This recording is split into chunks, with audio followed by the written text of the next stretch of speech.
Sa kakatapos lamang na Christmas Special 2023 ng Kapamilya Network nagkasama at muling nakapag-perform bilang love team sina Cathryn Bernardo at Daniel Padilla or Kathniel.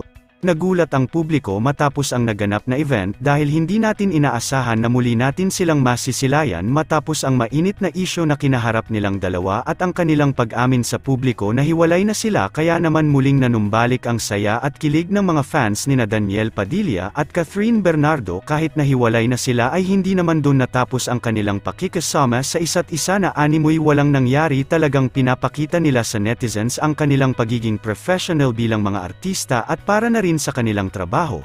Matapos ang nangyaring Christmas event ng ABS-CBN Network nitong nakaraan, marami pa rin ang naniniwala na baka may chance pa na magkabalikan sina Cathryn at Daniel Padilla dahil sa kanilang ipinapakitang closeness sa harap at likod ng kamera na para pa rin gaya ng dati kahit nahiwalay na sila ngayon. Sa mga iilang video clips na kuha ng mga fans ng Kathniel, makikita at damang-dama natin na mahal pa rin ni Daniel Padilla si Cathryn Bernardo dahil hindi nagsisinungaling ang mga mata ni Daniel na laging nakasulyap kay Cathryn.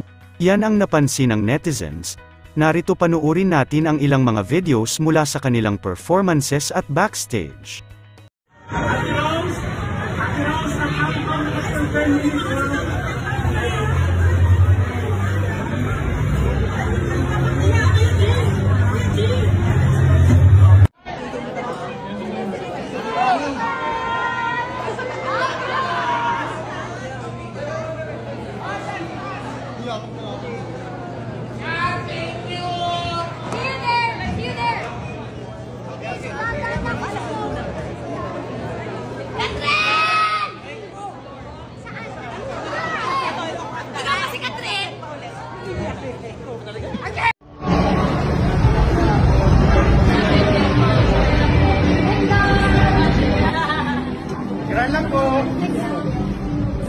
Star Magic Film. Yes, Star Magic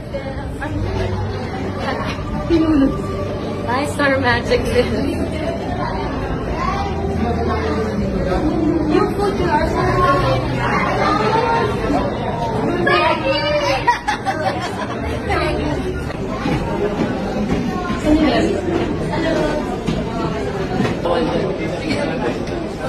Okay. Bye.